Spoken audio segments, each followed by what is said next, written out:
Die Wellen des eiskalten Nordmeeres schlugen gegen den Rumpf des Krabbenfängerschiffs Nordstern, als die Matrosen Mallory, Cliff und Alan an Deck kamen. In der Ferne entdeckten sie einen ungewöhnlichen Anblick.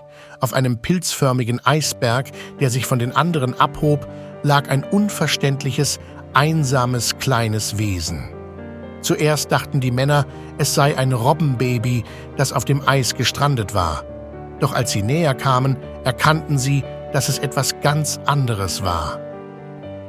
Auf dem Eisberg im offenen Meer trieb ein winziger Polarfuchswelpe, kalt bis auf die Knochen und kaum lebendig. Das Tier war auf der Suche nach Nahrung aufs Eis gekommen, saß aber nun in der Falle. Der Eisblock, von dem es abgebrochen war, wurde auf das offene Meer hinausgetragen und das Schicksal des kleinen Fuchses schien besiegelt. Das Schiff näherte sich dem Eisberg und die Männer blickten auf das elende Tier. Die Entscheidung war einstimmig. Sie mussten die einsame kleine Seele retten. Noch ein wenig mehr Zeit auf diesem eisigen Eisberg und das Baby wäre gestorben, ohne Nahrung und Wasser, vor Kälte und Verzweiflung. Zuerst versuchten die Schiffspassagiere, den Fuchs zu rufen, aber das Tier war sehr schwach und verängstigt. Es ließ niemanden an sich heran und auch die Versuche, es an Bord des Schiffes zu treiben, blieben erfolglos. Schließlich wurde eine unpopuläre Entscheidung getroffen.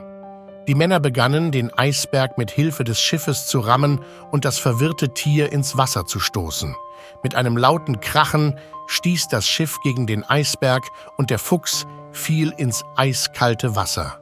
Schnell warfen die Fischer ein Fischernetz aus und zogen das zitternde Tier an Bord. Der kleine Polarfuchs wurde in eine gemütliche Plastikkiste gelegt. Der Boden wurde mit Sägemehl bestreut, um dem kleinen Wesen Komfort zu bieten.